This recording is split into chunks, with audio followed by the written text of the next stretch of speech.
Welcome to The Spokesman Speaks, a podcast for farmers and ag professionals by the Iowa Farm Bureau, bringing you the news, experts, and educational insights that matter most. Now, here's your host.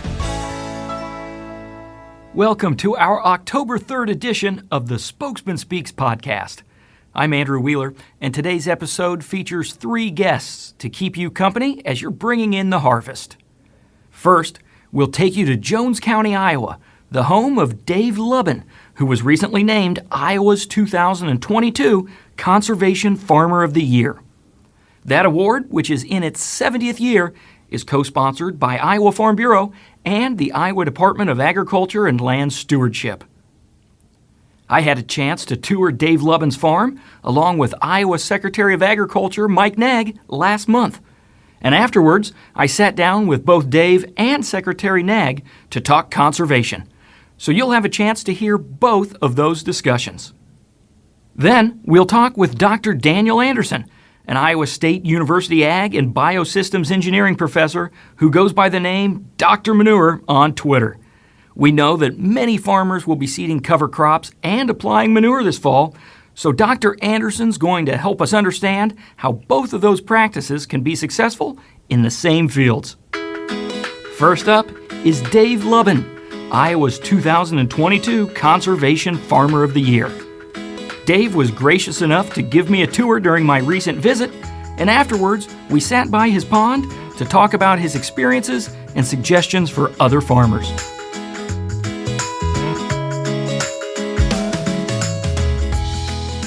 Well, Dave, first off, thanks so much for hosting us on the farm today and doing the conservation tour. It's great to see so many of these things up close and firsthand. And congratulations on being recognized as Iowa's Conservation Farmer of the Year. I wasn't expecting it, but Can you give us a little insight into the history and background of your conservation practices? Okay. Back in 1990, we started management-intensive grazing. That's how I got started. We did some pasture walks back then with Practical Farmers of Iowa. We do a lot of those. Then I noticed stream bank stabilization, and so we took some pictures, sent them to Iowa State, and then before long, Iowa State had me on the speaking circuit on management-intensive grazing. And so we did a lot of that over the years. We've done about every other year, it seems like I do a pasture walk. We show people what we're doing on the management-intensive grazing side and how we're working with the cows. We're seeing some natural propagation of grasses because we're giving the pastures a rest period, and so we're seeing some timothy come through, some bird's foot trefoil, some red clover come through by itself, and that's been a real plus, and so something nice to see there. So when it comes to your conservation philosophy and just the thoughts that go through your mind when you take on new things, what is your thought process there? How do you decide what certain things you'd like to try? That's more of a difficult one. I'll say it this way. Mother Nature can be a great teacher if we're paying attention, if we're willing to learn from it. And I'll give an example there.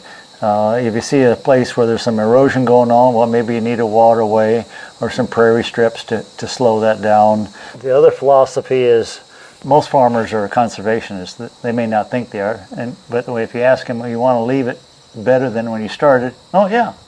So as we practice conservation, anything that we do enhances that underlying belief value, be it cover crops or some grazing, some cows, management-intensive grazing. So I've been doing that for a long time, and so evidently somebody saw that we were doing a pretty good job, and so I got nominated. And you were talking about trying different things and learning, and it sounded like you were a very early adopter of the rotational grazing of cattle, and you saw some benefits very early on that led you to believe and see that was an effective practice. Can you tell us a little bit about that? Well, that's about 30 years ago. I think I read an article in a paper about it, so I thought, okay, I'm going to give it a try.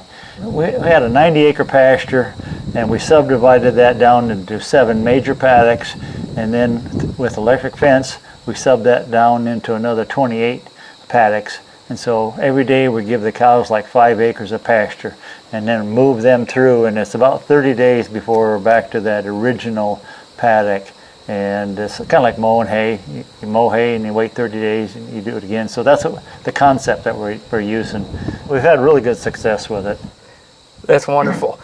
Secretary Nag earlier talked about the huge growth that we've seen in cover crops in the state and the amount of acres that are covered, and it sounds like you do a lot with cover crops and a few different types. What can you tell us about your experience with covers and what you're currently doing now? We've done some on-farm research studies just to see if there's a yield drag originally.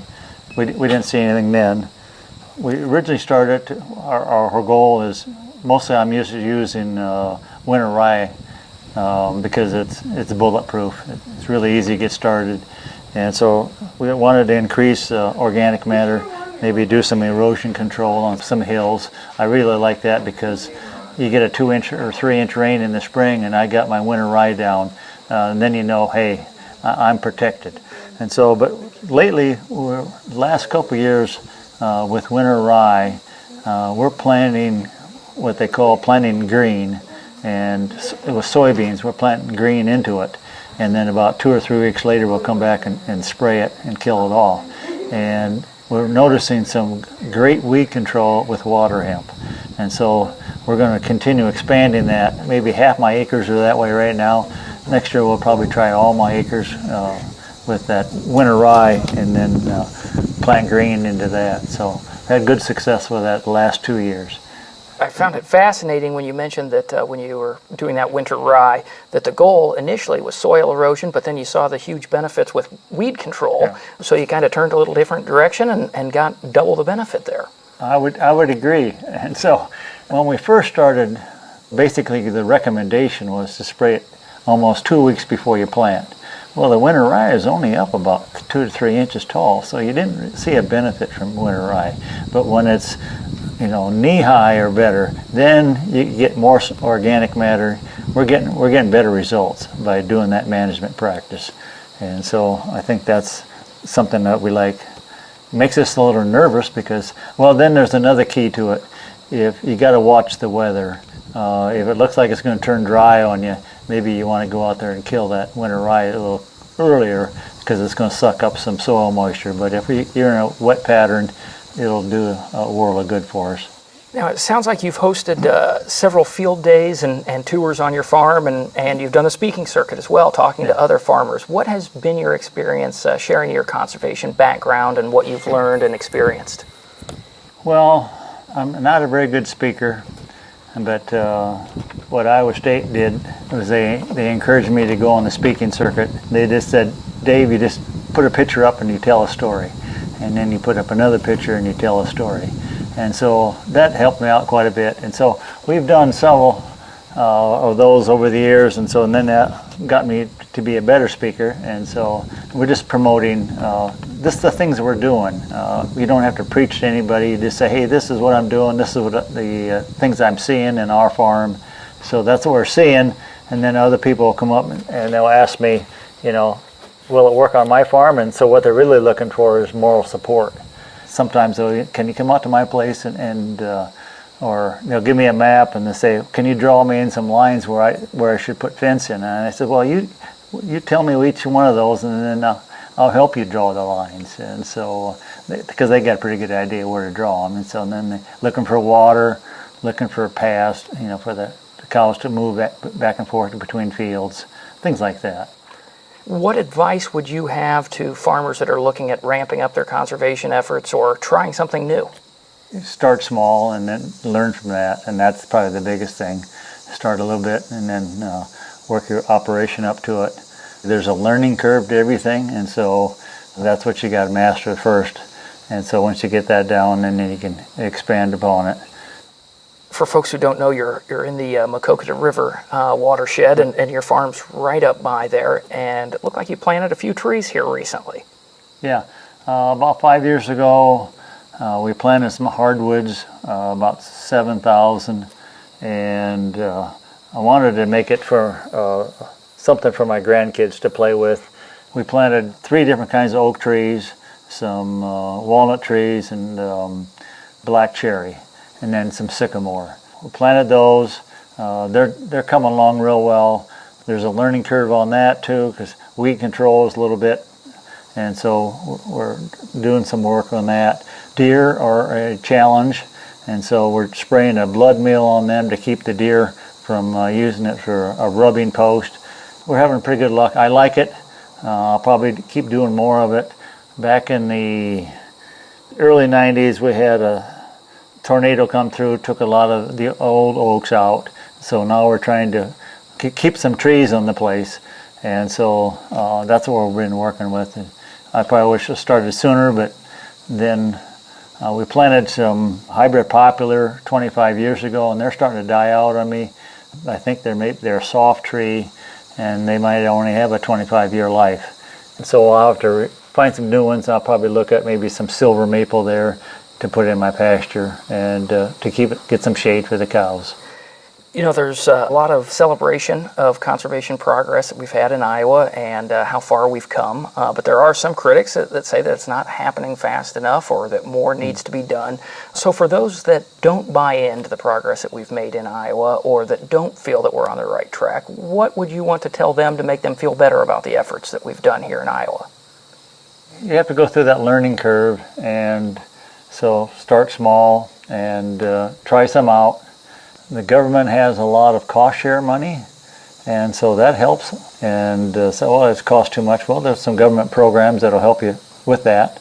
We're working on one right now, some windbreak.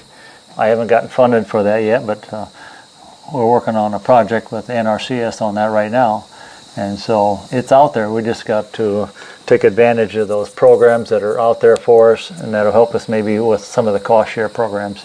To me, it's fun. I guess I'm old enough right now that the trees are probably my newest project that I want to play with for a little bit to kind of leave a legacy for the grandkids.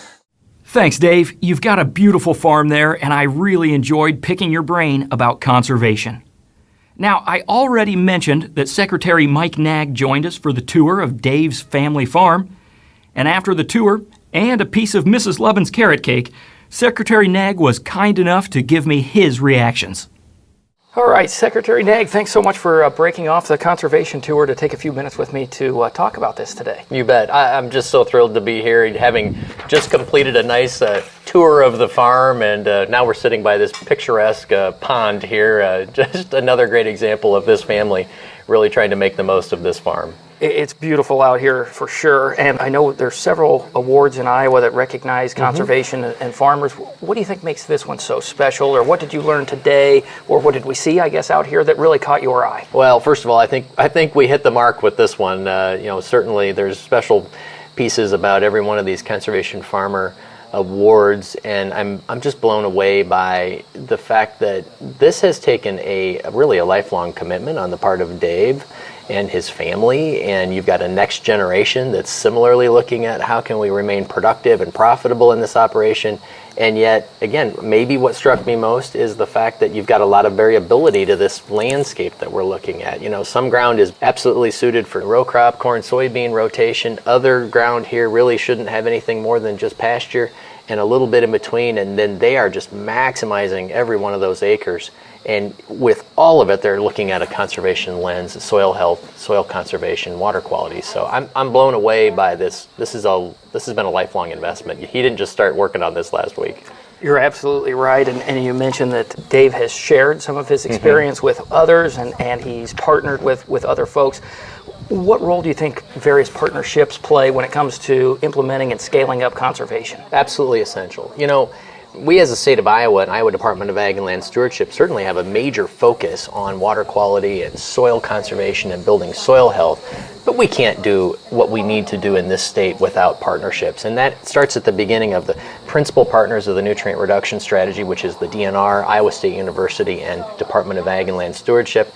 But beyond that, we partner closely with USDA and NRCS, with local soil and water conservation districts, and then this is a number I'm really proud of. Every time I say it, I'm excited. 350 plus partners of all kinds, businesses, associations, grower groups, who are actually putting effort into getting conservation work done. So partnerships are critically important. We leverage each other's expertise and resources, but really we should all be focusing on keeping the farmer at the center of that conversation. Dave is a good example of somebody who's willing to share his experience. I find that incredible. I think other farmers, the farmer-to-farmer exchange of this information is one of the best ways to share examples of how this can be done, share some of the challenges around incorporating, maybe even, some of the best presentations I've seen is I tried something and it didn't work, and then we were able to solve it by doing this. And those are very real conversations, and I appreciate that. Absolutely. And we heard some of that from Dave today as well, the various experiences that he's had. So when it comes to bringing awareness and attention to the conservation progress that we've made, and as we're ramping up the progress that we will continue to make, what do you think will be most effective in sharing this story or getting these stories just like Dave's out to the public and letting them feel good about what's happening here in Iowa? Well, we should do these types of things, right? We should recognize people. Sometimes we don't do a good enough job of saying thank you to people that have made, a lifelong commitment. So I think this Conservation Farmer Award is a good one. I think our Good Farm Neighbor Awards that we're a part of presenting, and again, showcasing especially livestock and the connection with conservation. To me, this really is about trying to tell stories about what's happening, give good examples. Conservation is very visual as well. You can tour this farm and you can see the cover crops that have been planted after the corn has been chopped. You can do as we did and go out and move cattle into a different cell of that pasture out there, and you can see what that looks like and how they're not overutilizing that grass resource, that they're moving cattle in the right amount of time. You can also look along the stream banks of the creek that cuts through their farm and how they're trying to protect that. And all of those things are very visual. So I think we need to tell stories about families that have got this commitment to conservation, tell what's good and challenging about that, success stories, but also we should show people too, because this is a very visual thing. Absolutely. So somebody that's a farmer that's looking at taking on new technologies in their conservation rotation or looking at adding more tools to their toolkit there when it comes to conservation, water quality, what advice would you have to those farmers that are looking at broadening their horizons there? Yeah, well, first of all, and I would encourage folks to do that, especially as you get into the combine this fall. Take a look at farms with a new set of eyes and see if you've got a gully that forms somewhere. You've got a waterway that needs to be addressed, or maybe a terrace, or places where there should be, or a buffer strip that you really should have along a stream. This is a time to look with new eyes on your farm. And then look, there's lots of resources out there. Of course, one of the best things you can do is contact the county conservation office. You've got soil and water conservation districts, NRCS, Iowa Department of Ag and Land Stewardship, lots of partners. We've got ag retailers that are getting involved by employing conservation agronomists. I mean, there's a whole host of resources that are out there for folks. And so here's what I would say if you've got an interest, start asking questions. And you don't have to know the alphabet soup of federal or state programs of how to access resources or cost share or financial assistance. That's what we can help you with. Don't worry about that. You put up the flag and say, I'm interested. And that's where we're supposed to come in, and we aspire to be the ones that can come in and work beside you and connect you with those resources. And as far as what we have going through the state and different cost share programs, is there anything that you'd like to share or add that Iowans can take pride in on that progress that we're making and partnerships there?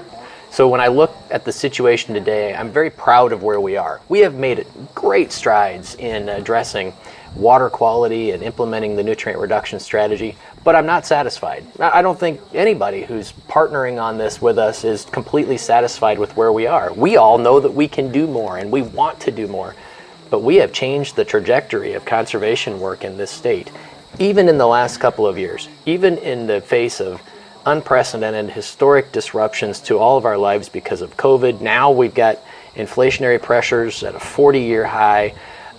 There's all kinds of headwinds out there that folks could get distracted with.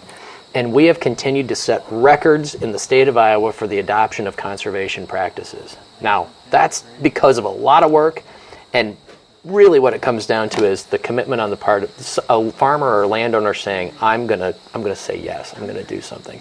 So that's something we can all be very proud of. We've changed the trajectory, and we've got a lot of potential here to scale up. So, and by the way, this is all good for us, right?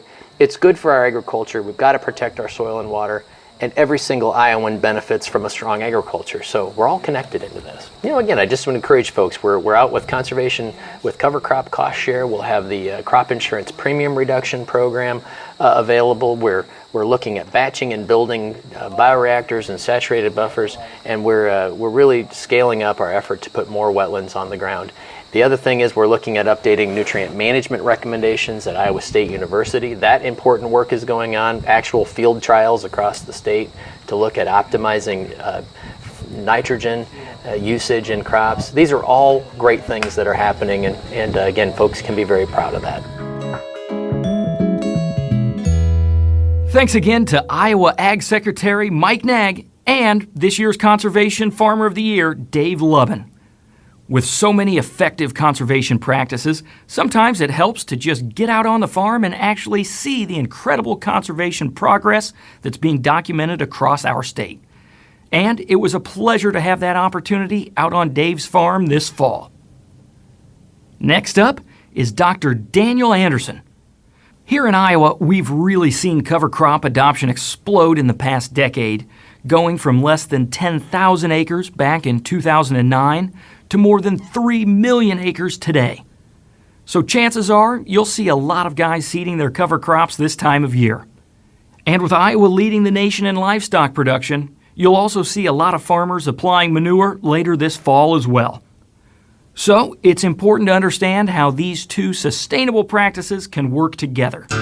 For that, we bring on spokesman reporter Corey Munson with Dr. Daniel Anderson.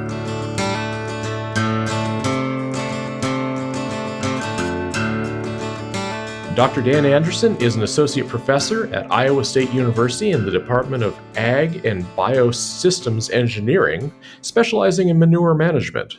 Thank you so much for joining us today, Dr. Anderson. Thanks for having me, Corey. Now, as cover crops gain in popularity across the region, we wanted to check in and maybe touch on some best practices for using cover crops in conjunction with manure applications. It's a great topic and something that we've been doing some work on for a while now. I think it is something that we've learned a lot from both our successes and a few failures, but it's definitely an opportunity that all livestock facilities should think about taking advantage of. With that in mind, why should farmers who apply manure also consider using cover crops? What are some of the benefits?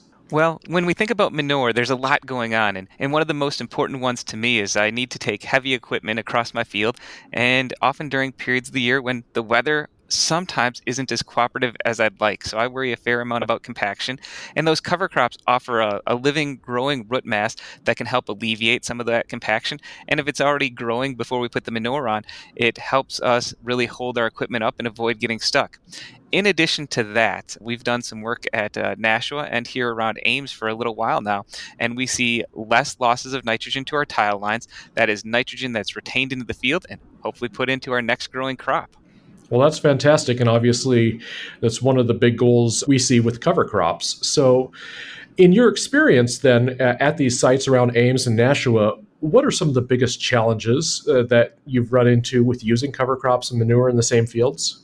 Well, there's a few things. One is just figuring out how it fits in your production system. And there's lots of ways to plant a cover crop, right? We can fly it on. If you want to fly it on, I recommend early, so trying to get that done around Labor Day. At most of my cases, though, I'm really working at a smaller scale, and flying on seed just doesn't work when you're trying to hit an acre accurately, and I don't want cover crop on my treatment next to it. So I'm drilling on in the fall, oftentimes after I harvest corn, and that can mean short growing seasons some years. And there's been times where it doesn't look like it's upgrowing in the fall. Since I'm using cereal rye, it generally looks better next spring and I get that good growth I want. But one of the challenges just is when is that crop going to come out, and how do I feel about getting a cover crop planted? Another one, especially when we first started, that we worried about is we were worried about how much are we going to tear up this field that we put this cover crop seed in, and especially with the low disturbance manure injectors that we use up there, and the ones that have really proliferated around the state. We have great recovery of our cover crop by next spring, and you almost can't see that you drove through it. But for the first few years, we had a lot of concerns about that, and we're spending a fair amount of money on seed and effort, and is it worth it if I'm going to wreck half of it or something like that, just getting my manure on? Well, and I feel like you've kind of hit on this already, but in your experience, what's best timing for planting that cover, before or after manure application? Whatever works best for you. And that really is my answer, right? But I think in an ideal world, I would love to have that cover crop up and growing when I'm putting manure on. But sometimes that isn't always practical. It depends on sort of what equipment you have available and what your farming practices are. Now, in a great world, I'd love to have my cover crop growing. It'll provide some support for my tractor. Those living roots will help hold up the manure spreader and reduce some of that compaction. I know by having it growing, when I'm putting that manure on, I'm going to get some tie-up of that nitrogen, hold it there until that next growing season. But if that isn't practical, and it certainly wasn't for our research plots, right? We were drilling on often late, and because of that, we were putting our manure on and then putting cover crops on. We had great luck in both getting them growing and the amount of nitrogen that they were holding in the soil. So either way can be really effective, and I think it's more about what works best in your operation with the equipment you have and the opportunities you have, rather than saying this or that. But certainly I love some growing crops, and that's one of the reasons why we're working on having a perennial ground cover that can serve as a cover crop currently. I mean, it's in some trial stages, but really if it can be up and growing, I love that, and I think it offers us a few more benefits. Absolutely. Does it matter if a farmer plans on spring or fall application? It doesn't matter in terms of what I'd actually recommend. Certainly, you're going to plant your cover crop in the fall. I love to use spring manure. With some of our research work, the closer I can move that manure to when I actually am going to have my next crop growing, the better recovery of that nitrogen, the better nitrogen utilization efficiency I've had. But a cover crop can help us out in both those cases. And one of the things when you think about springs in Iowa, they're almost always wet. We're coming off a snowy winter, and we're always wondered when that soil is going to get dry. Our cover crop plots that we've had in the spring are more fit for manure application, at least in general. It still can be challenging to find the right day, that right window to really get our manure on. But the living root mass really has helped us out. Even if you're planting something like oats as your cover crop, that should winter kill, right? So we won't have that living root mass. We still have a fair amount of biomass that's helped us get across those plots a lot easier and hopefully through fields a lot easier. You've mentioned oats. So are there specific species of cover crops that you recommend? So the one that I have the most experience with is cereal rye. It has vigorous fall growth and vigorous spring growth. We know in Iowa that a lot of our nitrogen loss really is in the spring because we have a fair amount of water moving through the soil profile. So by having that cereal rye there growing, it helps soak up some of that nitrogen, keep it out of our tile lines, keep it in our field where our crops can still take advantage of it. So I really support cereal rye. With that said, cereal rye sometimes causes a yield drag on corn, and timing of getting it killed is really important.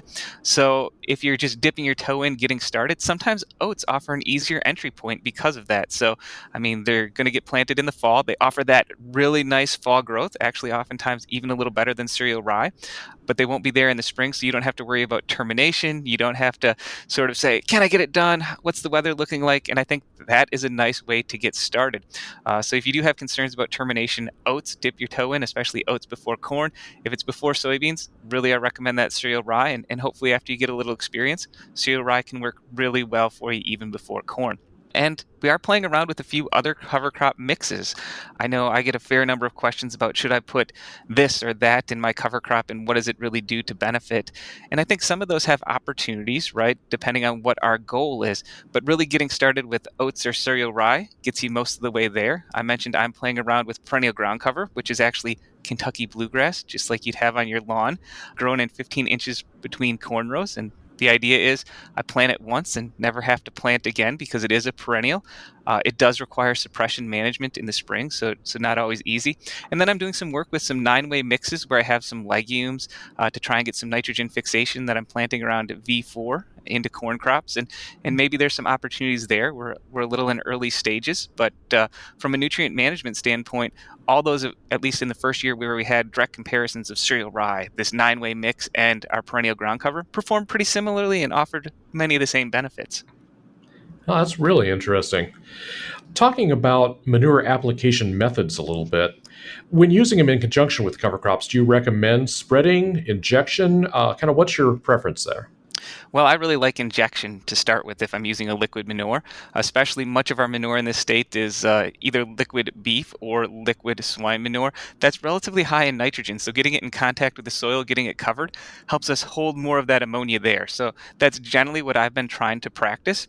In some of my other cover crop studies now where I have like the perennial ground cover, I'm really focused on zone or strip tillage, putting my manure in that strip and trying to grow corn in that strip, keeping it away from my ground cover so I'm not tying up as much nitrogen. And zone injectors really help us do that and facilitate that sort of idea. So I really like injection. If you're working with a solid manure, of course, that's not always possible. If you are working with something like a dairy manure, where we might need higher rates of application to meet our nutrient management needs for corn, the size of injectors and the amount of disturbance they cause can be detrimental to the grass. So making sure that you do have those low disturbance knives or vertical till units is really important. If you don't have those and you're just trying out cover crops for the first time, in some cases it can be beneficial to think about, is surface application the right thing for me on this field? Now, I much prefer injection and would highly recommend it, but if you had really high disturbance knives, don't want to cause that damage to your cover crop, in certain situations it might pay attention to think about it. But that to me is really high rate for something like a dairy. I prefer greatly to get it into the ground, get it covered. And even with the solid manure work that we're doing, I'm surface applying poultry litter with cover crops, and I'm strip tilling, right? So I'm putting half of that manure, working it in, trying to hold that ammonia, and relying on that cover crop that I'm growing to help hold the rest of the nutrients in the field and really prevent that erosion from occurring. So there are some site-by-site, field-by-field things that I think we want to think about. But in general, at least to me, trying to get it covered, get it injected if we're using that liquid manure is the way to go. And once again, part of the purpose here is to get it in the field and get it to stay where we put it, so we don't have that runoff and potential damage to the environment. That's right. And fertilizer prices are coming down, thankfully, but still quite high. And I think, manure is a great resource for us, but we have to keep it there for when our crops need it. And cover crops are a great tool to play in that toolbox to make sure that it really is there to help support our crop production. Fantastic. So as we're talking about dipping our toes in, Dan, what resources are available to farmers? Where can they learn more about this process? Well, one of the places that I put all my manure-related resources is on the image, the Iowa Manure Management Action Group webpage here at Iowa State. So lots of information there, and we publish a newsletter that highlights the most important things going on in the world of manure. So oftentimes, especially this month, we're going to highlight cover crops and manure resources. In addition to that, you can check out some great cover crop guidelines that are in the Iowa State Extension store. While it's the Iowa State Extension store, I promise you they are free to download electronic copies. So as many as you want, give them to your friends. Fantastic. Anything else farmers should know as we discuss this topic? Just that I think it's really important for us all to try and dip our toe in it and see how cover crops can fit on our farm, on our operation. The work that we've been doing over the last 8 years shows there's lots of opportunities to integrate cover crops and manure, and it really does help hold your equipment up, provide some of that soil structure, keep the water clean, and perhaps most importantly, still grow a great crop of corn right after we've grown that cover crop. Take it from the guy who goes as Dr. Manure on Twitter. Livestock and cover crops make a great combination. And there are effective ways to manage your cover crops and manure in the same fields. As Dr. Anderson mentioned near the end, there are plenty of resources out there on this topic, and you can find those linked in the notes for this podcast episode. That's all for this episode of the Spokesman Speaks podcast. We hope you enjoyed it and that you'll join us for our next one on October 17th. Thank you for doing the work that inspires everything we do here at the Iowa Farm Bureau, and thanks for listening to the Spokesman Speaks. Thank you for listening to the Spokesman Speaks, a podcast by Iowa Farm Bureau. Check out more podcast episodes at iowafarmbureau.com/podcast. You can also find and subscribe to the Spokesman Speaks podcast in the Apple Podcasts app, Google Podcasts, Spotify, iHeartRadio, and other popular podcast apps. We appreciate your ratings and reviews, and we welcome you to email us your feedback at podcast@ifbf.org.